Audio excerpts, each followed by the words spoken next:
The master Prakash classes YouTube channel आप सभी लोगों का स्वागत करता है। तो इस वीडियो लेक्चर में हम लोग आपकी आगामी शिक्षक भर्ती यानी सुपर टेट के लिए टोटल 10 प्रश्नों का यहाँ पर प्रैक्टिस सेट सॉल्व करने वाले हैं। ये जो टोटल आपके 10 प्रश्न हैं ये अग्रवाल पब्लिकेशन की एग्जाम कार्ड की बुक से लिया गया है। आप चाहें तो इस बुक को अपने नज़दीकी बुक स्टोर से खरीद सकते हैं।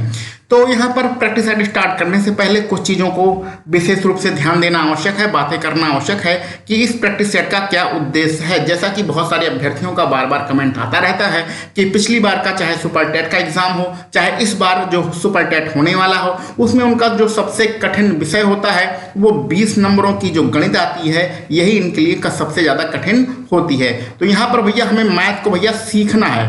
क्या करना भैया? सीखना है। पहला उद्देश्य, हमारे 3 उद्देश्य हैं इस प्रैक्टिस सेट के। तीनों उद्देश्य अगर आपको फॉलो होते हैं तो आपके लिए यह वीडियो उपयोगी है, नहीं तो आप इस वीडियो को छोड़कर जा सकते हैं।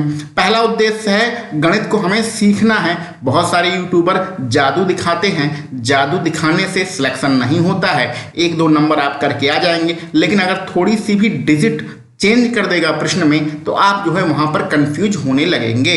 तो जादू दिखाने से आपका सिलेक्शन नहीं होने वाला, रट्टा मारने से भी सिलेक्शन नहीं होने वाला है। हमें प्रत्येक प्रैक्टिस सेट में कुछ ना कुछ सीखना है, ठीक है। तो गणित हमें सीखना है, पहला उद्देश्य। दूसरा उद्देश्य हमारा है कम से कम हमारा 15 नंबर होना चाहिए। चाहे हम गणित में चाहे जितने कमजोर हों चाहे जितने मजबूत हों, कम से कम 15 नंबर आना ही चाहिए। अगर गणित विषय आपका थोड़ा बहुत ठीक ठाक भी है तो 20 में से 20 का टारगेट रखिए, लेकिन 15 नंबर तो कम से कम गिरी से गिरी हालत में आना ही है। और अगला हमारा पास टारगेट है कि कम से कम 7 से 8 प्रश्न आपको मौखिक लगाना है। अगर आप मौखिक ना लगा पाएं तो कम से कम 1 या 2 लाइन लिखकर ही आप आंसर ला सकें। इस वीडियो लेक्चर के यही हमारा जो सीरीज चल रही है, जिसमें अभी 20-21 लेक्चर हो चुके हैं, उसका यही उद्देश्य है। मैथ आपको सीखना है, 20 में से कम 15 नंबर लाना है, गिरी से गिरी हालत में 15 नंबर होना ही चाहिए। अगला उद्देश्य है 7 से 8 प्रश्न आपको मौखिक करना है। आगे जब तक आपकी परीक्षा नहीं होती, यानी 3 से 4 महीने या 5 महीने का जो आपके पास समय है, हमारे साथ लगातार बने रहिए। रोज प्रत्येक वीडियो को देखिए, आपको बहुत सारी चीज़ें सीखने को मिलेगी, उसको आप नोट कर लीजिए। यकीन मानिए आप धीरे धीरे करके इस 15 नंबर के टारगेट पर पहुंच जाएंगे। और हम लोग गणित को कुछ इस तरीके से पढ़ेंगे कि बहुत सारे प्रश्न आप 1-2 लाइन में ही सॉल्व कर लेंगे अथवा मौखिक ही सॉल्व कर लेंगे। तो इस प्रैक्टिस सेट का लगाने का यही हमारा 3 उद्देश्य है। अभी हम लोग एग्जाम कार्ड की बुक को सॉल्व कर रहे हैं। धीरे धीरे जितनी भी मार्केट में किताबें हैं वो सब आपको सॉल्व कराई जाएंगी। और इसके अलावा जो है आपको टॉपिक वाइज प्रत्येक वीडियो भी उपलब्ध कराई जाएगी। तो परेशान ना होइए, यूट्यूब चैनल के साथ बने रहिए। गणित की आपको सारी दिक्कत दूर कर दी जाएगी। और एक बात का और ध्यान रखिएगा, पिछली बार की जो 69,000 की भर्ती हुई थी, इसमें बहुत सारे लड़कों ने, लगभग 4 लाख बच्चों ने सुपर टेट का एग्जाम क्वालिफाई किया था, लेकिन नौकरी सिर्फ 69,000 को मिली। उसमें से आप पूछिएगा अधिकांश लोग जो है इस गणित की वजह से नौकरी नहीं पा पाए। इस गणित की में नंबर कम होने की वजह से उनके जो है अब मेरिट में नाम नहीं आ पाया। तो गणित ही आपको मेरिट में लेकर जाएगी। बाकी का आपका मनोविज्ञान, हिंदी और आपका पर्यावरण, ये सब तो आप हर कोई कर लेगा। मैथ आपको मेरिट में लेके जाएगी। तो ये कहने से काम नहीं चलेगा कि मेरा गणित विषय कमजोर है। आपको भैया पढ़ना पड़ेगा, चाहे पढ़ने का मन करे चाहे ना करे, आपको मैथ पढ़ना ही पड़ेगा। और यहाँ पर एक चीज़ और बता देते हैं, आप कितों भी कमजोर हों, आपको कक्षा 5 की, कक्षा 6 की, कक्षा 7 की, कक्षा 8 की जो यूपी बोर्ड की किताबें आती हैं, जो सरकारी स्कूलों में चलती हैं, उसको ले लीजिएगा। सिर्फ इतना ही आप पढ़ लेंगे, हमारे प्रैक्टिस सेट लगाएंगे तो 15 नंबर तक आपका पहुंच जाएगा। और अगर 20 में से 20 नंबर लाना चाहते हैं तो यूपी बोर्ड की कक्षा 9-10 की भी बुक ले लीजिए। इससे आपका 20 में से 20 नंबर आ जाएगा। क्योंकि कुछ प्रश्न जो होते हैं, 20 प्रश्नों में से जो आपके प्रश्न आते हैं उसमें से कुछ प्रश्न कठिन होते हैं, तो उसको कठिन सॉल्व करने के लिए 9-10 लाना पड़ेगा। 9-10 की बुक आपको खरीदना ही पड़ेगा।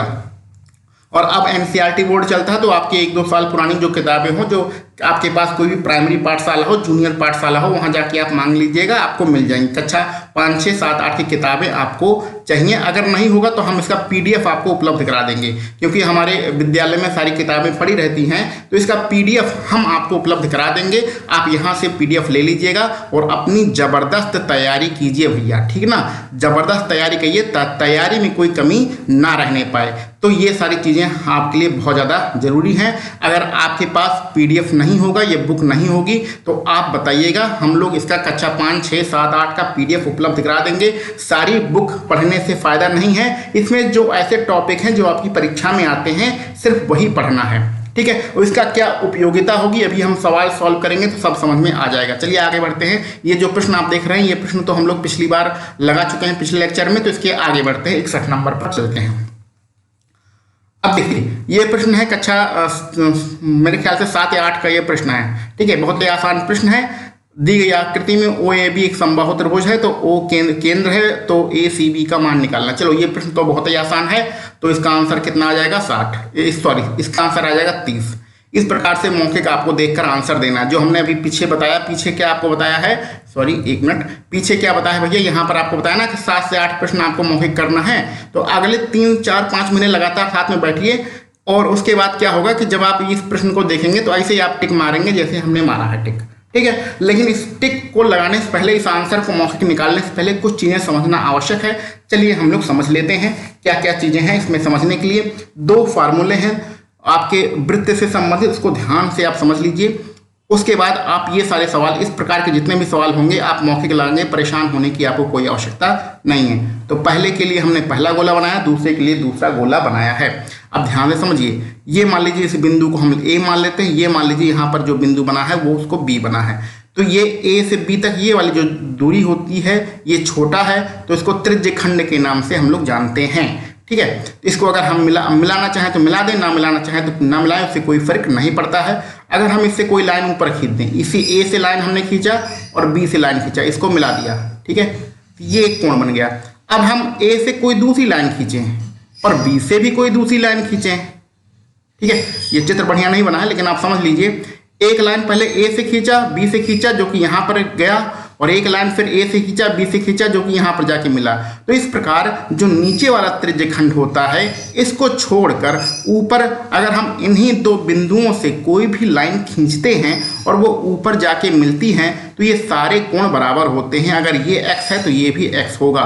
अगर ये 60 है, 1 मिनट, हाँ, अगर ये 60 अंश का है तो ये भी 60 अंश का होगा। बात आप समझ रहे हैं। 2 बिंदुओं से, वृत्त के 2 बिंदुओं से खींची गई कोई भी रेखा जो आपस में मिलती है, जो ऊपर वाले त्रिज्य खंड को मिलाती है, वहां पर बराबर कोण बनता है। इसको हमने व्यवहारिक भाषा में बताया है, ठीक है। और अगर AB को मिलाना चाहें तो आप AB को मिला भी सकते हैं, इससे कोई फर्क नहीं पड़ता है। तो 2 बिंदुओं से कोई भी जो शेष त्रिज्य खंड पर आपकी रेखा खींची जाती है, उससे जो कोण बनते हैं वो हमेशा बराबर होते हैं, ठीक है। अब यहाँ पर इस दूसरे वाले चित्र में दूसरी चीज बात समझ लीजिए। दूसरी बात समझने के लिए दूसरे वाले चित्र में आते हैं। यहाँ मान लीजिए वृत्त का केंद्र कौन है, O है। यहाँ पर भी आपका एक बिंदु A है, यहाँ पर एक बिंदु B है। ये केंद्र को हमने मिला दिया, ठीक है। और इसी A बिंदु से फिर चाहे यहाँ बना दो और B बिंदु से फिर B बिंदु को मिलाते हुए यहाँ बना दो, ठीक है। तो क्या होगा कि ये जो केंद्र पर बना हुआ कोण है ये 2 गुना होता है ये इस बाकी के शेष त्रिज्य खंड पर बने हुए कोण का। यानी कहने का सीधा मतलब है कि अगर ये 20 है तो ये कितना रहेगा भाई, ये 40 है। शुद्ध व्यवहारिक भाषा में समझिए, किताबी भाषा में समझने की कोई जरूरत नहीं है कि त्रिज्य वृत्त के किसी 2 बिंदुओं से खींची गई रेखा जो वृत्त के केंद्र पर मिलती है वो 2 गुना कोण बनाती है, और उन्हीं 2 बिंदुओं से खींची गई रेखा शेष त्रिज्य खंड पर कहीं जाकर मिलती है तो वो आधा कोण बनाती है। ये सीधा सीधा कहने का मतलब है। अब चाहे इतनी रेखाएं खींच लीजिए, मान लीजिए हमारी मन है ये हमने ऐसा खींच दिया, हमने ऐसा खींच दिया, तो ये अगर 40 है ना तो ये भी आपका 20 ही होगा, ठीक है। बात समझ आ रहा है। दोनों 2 आपके फार्मूले यहाँ पर तैयार हैं। इसको आप एक कॉपी पेन लेके बैठे रहिए, और अगर आपको नहीं पता है कोई चीज़ तो उसको नोट करते चलिए। आप जो भी नोट्स बनाते रहेंगे ना तो आप खुद देखेंगे 1-2 महीने बाद कि बहुत सारे प्रश्न, अगर आपके अभी 6 नंबर या 7 नंबर आते हैं तो आप 15-20 दिन पढ़िए, आपके 8-9 प्रश्न सही होने लगेंगे। फिर 15-20 दिन पढ़ेंगे तो आप 10-11 नंबर पे पहुंच जाएंगे। फिर 10-20 दिन पढ़ेंगे तो आप 12-13 नंबर पर पहुंच जाएंगे। इस प्रकार 3 से 4 महीने मेहनत करेंगे तो 15 नंबर तक आप पहुंच जाएंगे मैथ में। तो यहाँ पर देखिए क्या कहानी हो रही है। ये दो हमने तरीके से समझाए हैं, दो एक कॉन्सेप्ट समझाया, दोनों कॉन्सेप्ट को व्यवहारिक भाषा में समझाया है, उसको नोट कर लीजिएगा। अब इस प्रश्न में देखते हैं। यहाँ पर भी सेम हुई कंडीशन, ए बी 2 बिंदु हैं, ये वृत्त का केंद्र भैया हो, तो ये केंद्र पर जो ये वाला कोण बना रहा है, ठीक है, और यही ए बिंदु से यहाँ सी पर जा रहा है, यही बी बिंदु सी पर जा रहा है, तो ये कोण बना रहा है। तो स्वाभाविक सी बात है ये केंद्र वाला दोगुना होगा और ये वाला सिंगल होगा। अब फिर से देखते हैं, त्रिभुज ए ओ बी समबाहु त्रिभुज है, तो ये देखिए ए ये है ओ, ये है बी। समबाहु त्रिभुज का मतलब ये भी 60 अंश है। समबाहु त्रिभुज में तीनों कोण बराबर होते हैं और तीनों कोण कितने होते हैं, 60 अंश के होते हैं। तो ए और बी बिंदुओं से केंद्र पर बना हुआ कोण कितना भैया, 60 अंश है। तो इन्हीं ए बिंदु से और बी बिंदु से शेष त्रिज्यखंड पर बना हुआ कोण कौन सा है, सी है। तो ये कितना होगा आपका 30 होगा, क्योंकि केंद्र पर बना हुआ कोण दुगुना होता है, शेष त्रिज्यखंड पर बना हुआ कोण आधा होता है। तो अगर ये 60 है इसका आधा ये 30 होगा, तो कुल मिला के आपका विकल्प बी बिल्कुल सही रहेगा। तो इस प्रकार के बहुत सारे प्रश्न आपको परीक्षा में आते रहते हैं। बहुत सारे लोगों को ये चीज़ें पता होंगी, तो हम यहाँ पर डिटेल में समझा रहे हैं तो उन्हें ये बोरियत लग रहा होगा, लेकिन बहुत सारे हमारे भाई बंधु मित्र हैं जो लगातार कमेंट करते रहते हैं कि बिल्कुल सर बेसिक से समझाइए, तो उनके लिए ये बेसिक बताना जरूरी है। आप कॉपी पेन लेके बैठे रहिए और इस प्रकार से आपको प्रश्नों को सॉल्व करना है। यानी कि कहने का मतलब अभी आपको ये 5 मिनट लगा है समझने में, लेकिन फिर अगर भविष्य में इस प्रकार के अगर कोई प्रश्न मिले, इन 2 टॉपिक के पर आधारित कोई भी प्रश्न मिले, उसको आप मौखिक ही सॉल्व करेंगे। जैसे हमने यहाँ पर आंसर लगाया था, टिक लगाया था 30, आप उसी प्रकार से प्रश्न को सॉल्व करेंगे, ठीक है ना भैया। तो अभी समझने में समय लगा, लेकिन भविष्य में कभी भी मिलेगा आपको इस प्रश्न को मौखिक ही सॉल्व करना है, ठीक। चलिए आगे बढ़ते हैं।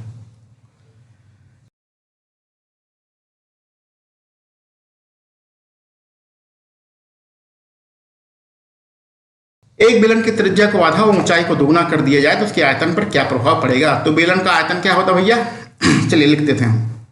जो आयतन होता भैया बेलन का, वो होता है पाई आर स्क्वायर एच, ठीक। अब इसमें जैसा कहा गया है वैसा करते हैं।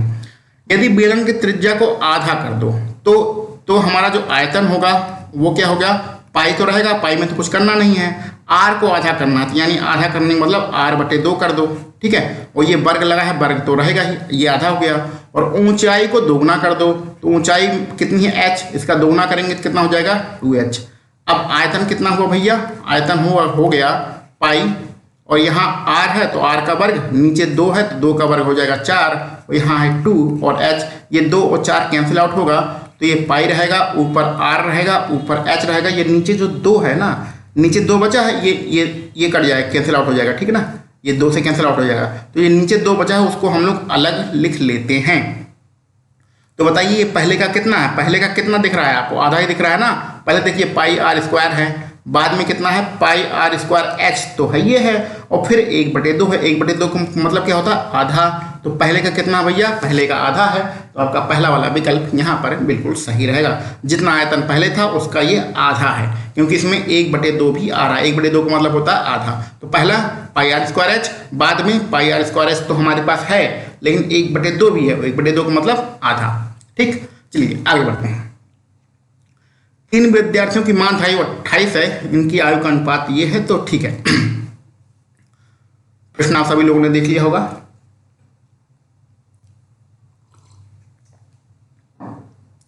चलिए इस प्रश्न को हम लोग कैसे सॉल्व करते हैं, मौखिक सॉल्व करते हैं। आपसे वादा किया है तो 7 से 8 प्रश्न आपको परीक्षा में मौखिक करना है, तो कुछ ना कुछ तो नई चीजें बताना ही पड़ेगा। यहाँ पर कितने भैया 3 विद्यार्थी हैं, यहाँ पर आयु कितनी 28 है। तो अगर टोटल योग तीनों की योग निकालें, उम्र का योग निकालें, तो हमें 28 में 3 का गुणा करना पड़ेगा। तो तीनों का अगर हमें योग निकालना हो तो जितने लोग होते हैं, यानी 3 लोग हैं, जितनी उनकी माध्य आयु होती है उसका गुणा करना पड़ता है। तो 3 गुणा करेंगे तो 3 8 24 के 4 हो जाएगा, हासिल आएगा 2, 3 दूनी 6, 6 2 84। अब उनकी आयु का अनुपात आपको दिया गया है 2, 3 और 2, ये अनुपात है। तो उनकी आयु बताना है, ये विकल्प आपको दिए गए हैं।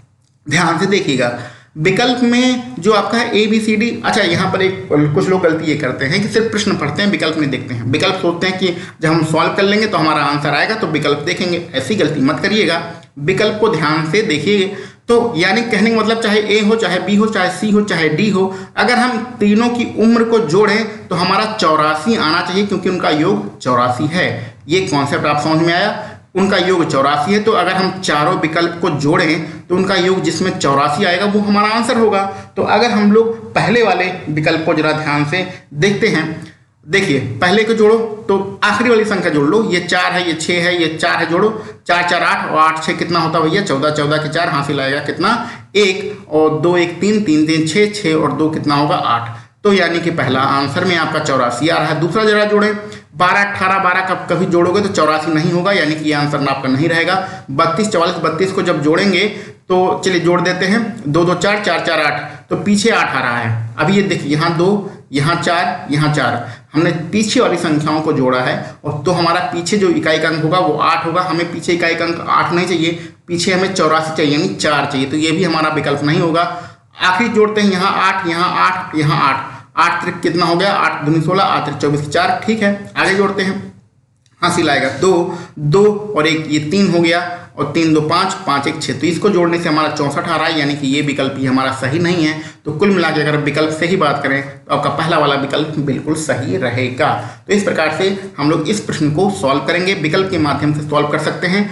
पूरा प्रश्न सॉल्व करने की हमें कोई आवश्यकता नहीं है। तो यहाँ पर देखिए एक कॉन्सेप्ट आप समझिए, बहुत अच्छे तरीके से दिमाग में बिठा लीजिए कि जो हम लोग लखनऊ में एसएससी के बच्चों को या फिर रेलवे के बच्चों को पढ़ाते थे, तो जो नंबर मिलता है ना भैया आपको पेपर में, वो जो ये 4 विकल्प दिए गए हैं इसमें सही विकल्प चुनने का नंबर मिलता है। कौन सा सही विकल्प है ये आपके कोई अगर मान लो जादू टोने से आप बता सकें कि भैया कौन सा सही विकल्प है, तो आप गणित में बिना प्रश्न सॉल्व किए इसको सॉल्व कर सकते हैं। मेरे कहने का मतलब है कि कैलकुलेशन करने में से अच्छा है अगर आपको कहीं विकल्प दिख जाए कि ए बी सी डी में हमारा कौन सा सही है तो उसको टिक लगा के आगे बढ़िए, क्योंकि आपको मैथ की जो है नॉलेज चेक नहीं की जाती, इन चारों विकल्पों में हमारा क्या सही है वो चेक करना है। ठीक है, तो उम्मीद है हम जो समझा रहे हैं वो आप समझ रहे होंगे। तो इसी प्रकार से आप जो है विकल्प के माध्यम से भी बहुत सारे प्रश्नों को सॉल्व करेंगे। अब लेकिन कुछ लोगों को ये बात कहेंगे कि भैया इस प्रश्न को पूरा सॉल्व करो दो, तो चलिए इस प्रश्न को हम लोग सॉल्व भी कर देते हैं। आपको पता है 84 उनका टोटल आ रहा है, अनुपात कितना है 2 3 और 2, आपका आंसर आ चुका है। लेकिन अगर हमें इस प्रश्न को सॉल्व करना हो तो कैसे करेंगे उसको हम लोग बता रहे हैं। तो अनुपातों का योग जरा जोड़ो, 3 2 5 5 2 7, ठीक है। तो 7 ये अनुपात है, यहाँ पर अनुपात हम बार बार लिखेंगे नहीं, ठीक है। तो 7 अनुपात किसके बराबर है? अनुपातों का योग 7 है, लेकिन उम्र का योग कितना भैया? 84 है। तो 7 अनुपात बराबर 84, अगर हम दोनों तरफ 7 का भाग कर दें तो 1 अनुपात बराबर हो जाएगा 7 एकम 7 7 दूनी 14, 1 अनुपात बराबर हो जाएगा 14। 1 अनुपात की वैल्यू 12 आ रही है। तो इस प्रकार आपके ये जो 2 है, 2 अनुपात की वैल्यू कितनी होगी? 24 होगी। 3 अनुपात की वैल्यू कितनी होगी?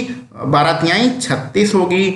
2 अनुपात की वैल्यू कितनी होगी? 12 दूनी 24 होगी। 1 अनुपात 12 के बराबर, तो 2 अनुपात गुणा कर दो 24 के बराबर, 3 अनुपात गुणा कर दो 36 के बराबर, 2 अनुपात किसके बराबर? ये 24 लिखा है, ठीक है, ये 24 लिखा है। तो 24 36 24 सेम वही फिर आंसर आ रहा है, विकल्प ए आपका बिल्कुल सही रहेगा। इस प्रकार से इस प्रश्नों को हम लोग सॉल्व करेंगे। आगे बढ़ते हैं अपने अगले प्रश्न पर। आयत के बारे में दिया गया है और बीएससी निकालना है, बहुत ही बेहतरीन प्रश्न है। थोड़ा सा दिमाग लगाना है, थोड़ा नहीं बहुत दिमाग लगाना है, ठीक है।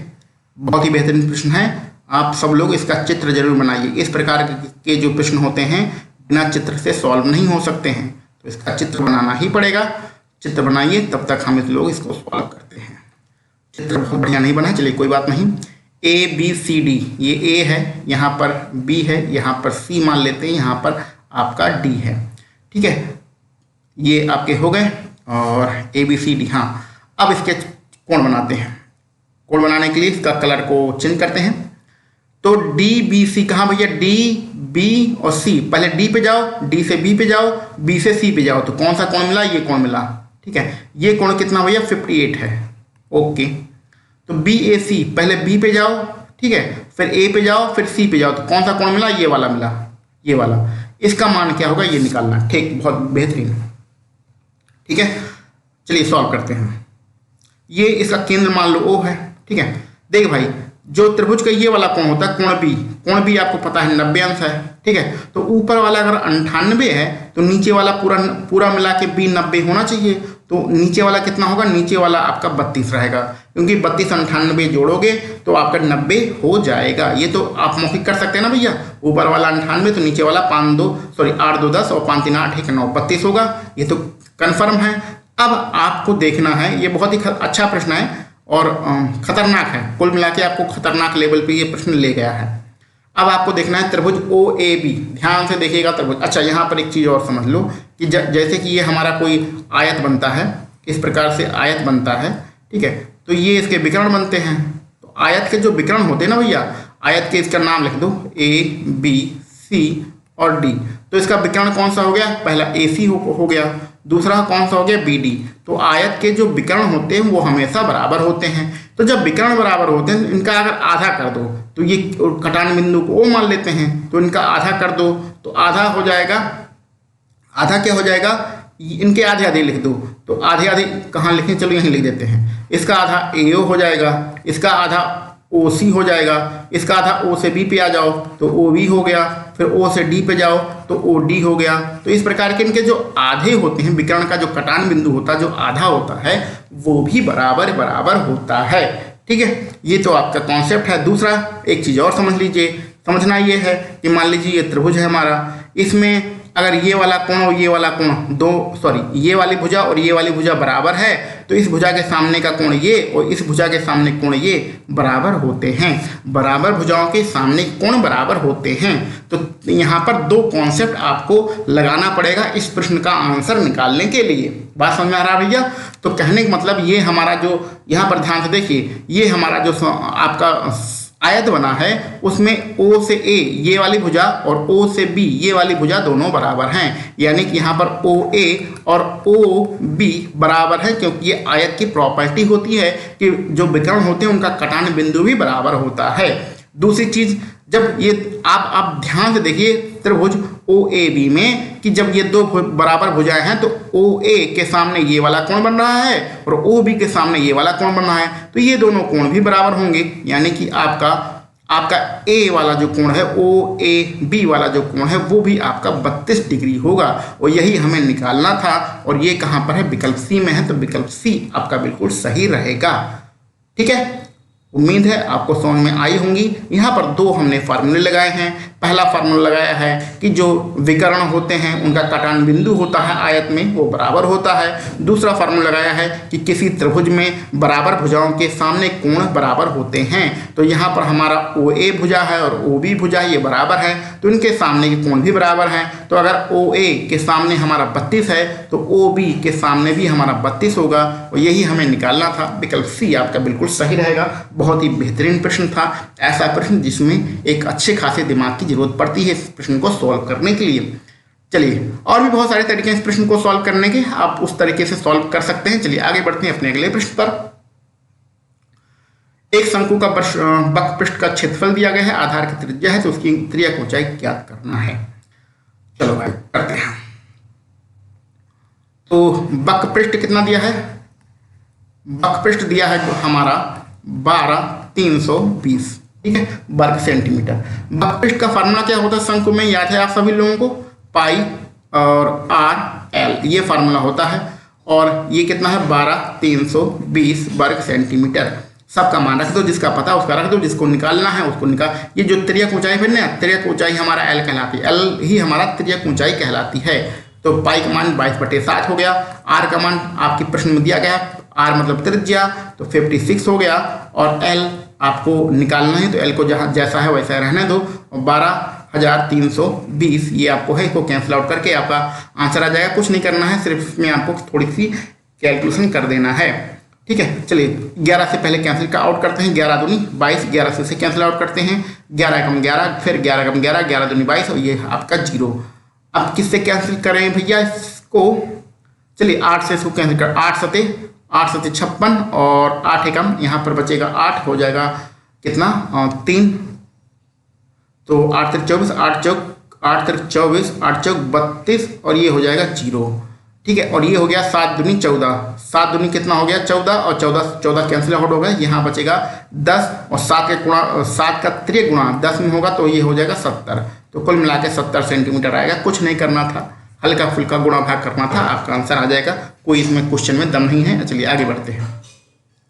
720 का 25% 500 के 40% से कितना अधिक है? बहुत ही आसान प्रश्न है। 720 है, इसका 25% निकाल लो। तो जब 25% लिखेंगे, ये जो प्रतिशत है ना, प्रतिशत चिन्ह हटाएंगे तो नीचे आ जाएगा 100। इसको सॉल्व कर लो तो आपका आंसर आ जाएगा।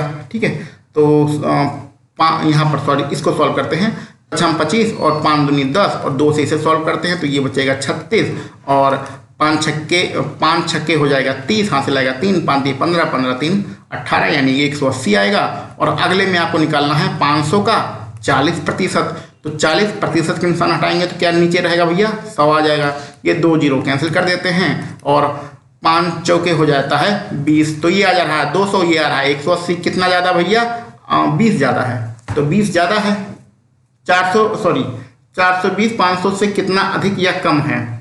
सॉरी कम है, कम है। कहाँ पर है कम? ये कम है ये। ठीक है, बी वाला विकल्प आपका सही रहेगा, क्योंकि पहला वाला पूछ रहा है ना कि 420 का 25% 500 के 40% से कितना कम या अधिक है। तो इसके बारे में पूछ रहा है, जिसके बारे में पूछ रहा है उसको हमें बताना है। तो हमें इसको बताना है, ये कितना कम है? ये भैया इससे कम है। कितना कम है? 20 कम है। तो 20 कम, यानी कि विकल्प बी हमारा सही रहेगा। जल्दबाजी में क्वेश्चन सॉल्व करके आंसर गलत दे दें, ऐसा भी नहीं करना है। ठीक है, क्योंकि यहाँ पर जल्दबाजी में आंसर गलत हो रहा था। तो ये भी नहीं करना कि क्वेश्चन तो हमने सही निकाला, सॉल्व कर लिया, लेकिन जल्दबाजी में आंसर ही गलत दे दिया, ऐसा नहीं करना है। अगला प्रश्न आप सभी लोग पढ़िए। अच्छा, तो चलिए यहाँ पर कुछ आपको इन्फॉर्मेशन दे देते हैं।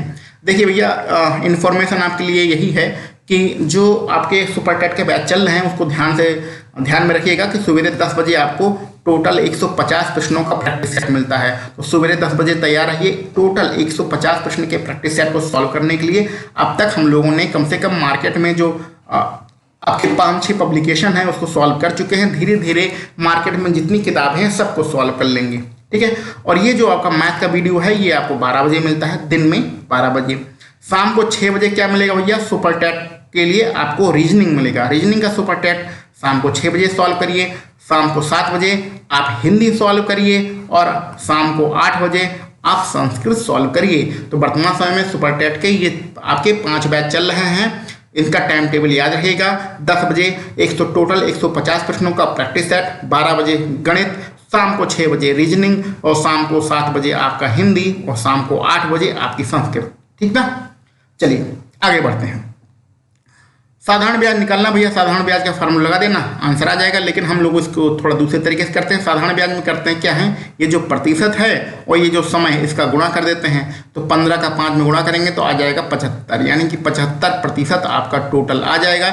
यानी कि हमें करना क्या है, जो हमारा मूलधन है, मूलधन कितना है 4500।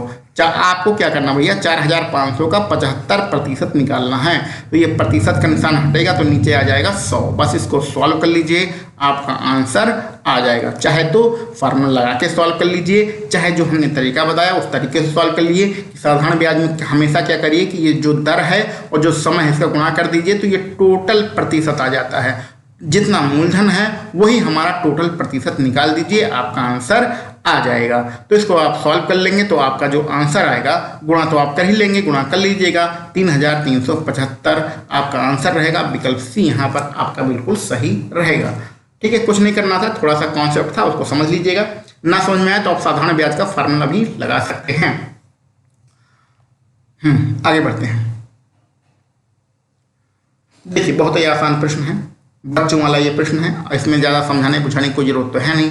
कोई आदमी है जो 550 रुपये में खरीदता है और 450 रुपये में बेचता है। तो बताओ भैया उसकी हानि कितनी हो रही है? उसका जो लॉस हो रहा है, हानि हो रही है, वो आपका 100 रुपये की हो रही है। तो हानि प्रतिशत निकालने के लिए जो हानि होती है, लॉस होता है, उसे हमेशा ऊपर लिखते हैं।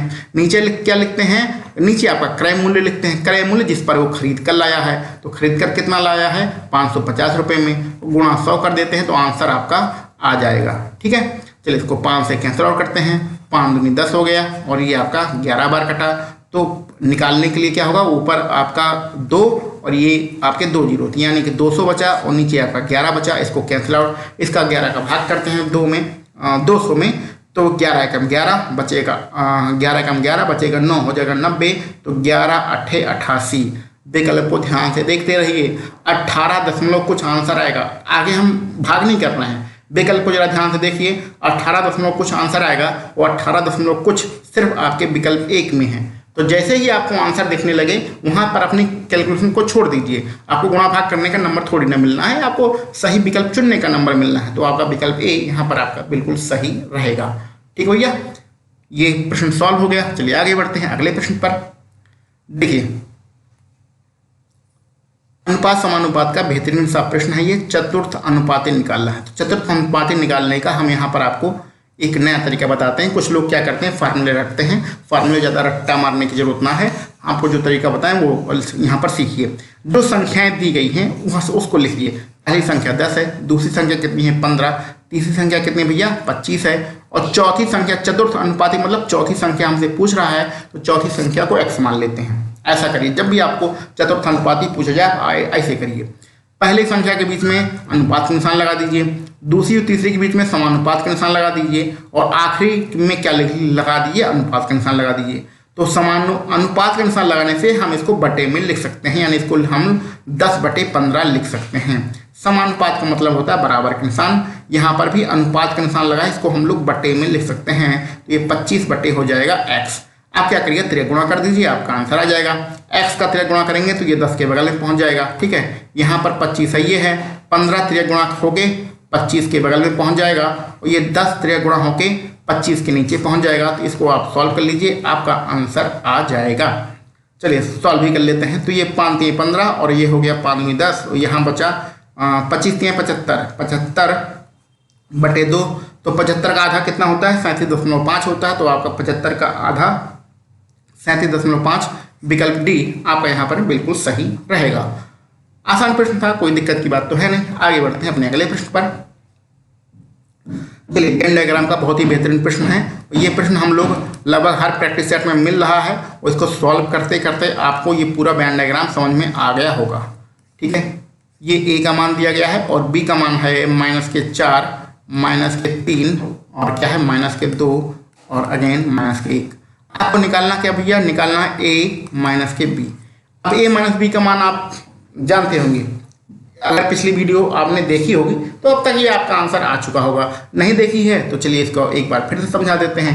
a - b का मतलब होता है कि हमें a का ही मान लिखना है, यानी कि हमारा जो आंसर आएगा इस a में से ही आएगा। या तो -4 होगा, या 2 होगा, या -1 होगा, या 5 होगा। इन्हीं गिनतियों में ही हमारा आंसर आएगा। एक मिनट, हाँ भैया, तो a - b का मतलब होता है कि हमें a वाले मान से ही आंसर लगाना है, लेकिन -b का मतलब होता है कि हमें वो मान नहीं लिखना है जो b में हो। तो a - b का मतलब होता है कि a से ही हमें आंसर लेना है, लेकिन वो वैल्यू नहीं लिखना है जो b में भी हो। तो b में देखिए, a में -4 है, b में -4 है, इसको नहीं लिखेंगे। a में 2 है, b में 2 है, नहीं है, तो 2 को फटाफट लिख लेंगे। अब देखो, a में -1 है, b में -1 है, तो इसको नहीं लिखेंगे। अब a में आओ, a में 5 है, b में 5 है, b में भैया 5 नहीं है, तो इसको भी लिख लेंगे। अब v की वैल्यू से हमें कोई मतलब नहीं, हमें a की वैल्यू से मतलब था, लेकिन वो वैल्यू नहीं लिखना था जो हमारे b में हो। तो इस प्रकार से 2 और 5 हमारा आंसर है। कहाँ पर है, विकल्प सी में है। तो इस प्रकार से विकल्प सी आपका यहाँ पर बिल्कुल सही रहेगा। और जाते जाते एक इन्फॉर्मेशन आपको और देना चाहेंगे कि भैया, जैसे कि मार्केट से आप कोई प्रैक्टिस सेट खरीदने जाते हैं तो उसमें 10 प्रैक्टिस सेट होता है, या 15 प्रैक्टिस सेट होता है, या बहुत मुश्किल हो गया तो आपका 20 प्रैक्टिस सेट होता है। उसकी कीमत कितनी होती है, उसकी कीमत मार्केट में जो किताबें हैं उसकी कीमत कोई 100 रुपये की मिल रही, कोई 150 रुपये की मिल रही, कोई 200 रुपये की मिल रही है। तो इस प्रकार से अगर आप 10-20 प्रैक्टिस सेट आप खरीदेंगे अपने परीक्षा तक, तो कम से कम 1,500-2 हज़ार आपके खर्चे हो जाएंगे। तो इन्हीं सारी समस्याओं से बचने के लिए ये द मास्टर प्रकाश क्लासेस आपको 250 से भी अधिक प्रैक्टिस सेट मात्र 100 रुपये में उपलब्ध करा रहा है। तो मात्र 100 रुपये में आप 250 से भी अधिक प्रैक्टिस सेट ले सकते हैं। इसको लेने के लिए यहाँ पर आपको एक नंबर दिया है 96 16 39 50 14। इस नंबर पर आप व्हाट्सएप करिएगा, वहाँ पर आपको सारी जानकारी दे दी जाएगी। तो अगर 250 प्रैक्टिस सेट जो है आपको मात्र 100 रुपये में चाहिए, तो वहाँ पर आप 9616 39 50 14 इस व्हाट्सएप नंबर पे संपर्क कर सकते हैं। सिर्फ व्हाट्सएप करिएगा, फ़ोन मत करिएगा। तो ये आपके लिए एक बहुत ही महत्वपूर्ण सूचना है कि किताबों पर आपको ज़्यादा रुपया खर्च करने की ज़रूरत नहीं है। अपने नॉलेज पर, अपने ज्ञान के ऊपर रुपया खर्च करिए। किताबें मार्केट में बहुत ज़्यादा उपलब्ध हैं और किताबें पढ़ कर आपको नौकरी ना मिलने वाली है। उन किताबों से जो निचोड़ है उस निचोड़ को प्राप्त करिए, वो सारा निचोड़ हम आपको दे रहे हैं। ठीक है भैया, तो इसी के साथ इस वीडियो को हम लोग समाप्त करते हैं। आगे मिलेंगे फिर किसी वीडियो लेक्चर में, और मैथ की वीडियो देखते रहिए। 4-5 महीने लगातार साथ में बने रहिए, आपको मैथ बहुत कुछ आने लगेगा। मैथ में परेशान होने की कोई भी आवश्यकता आपको नहीं है। चलिए मिलते हैं हम लोग अपने अगले किसी वीडियो लेक्चर में। आप सभी लोगों को वीडियो देखने के लिए बहुत बहुत धन्यवाद।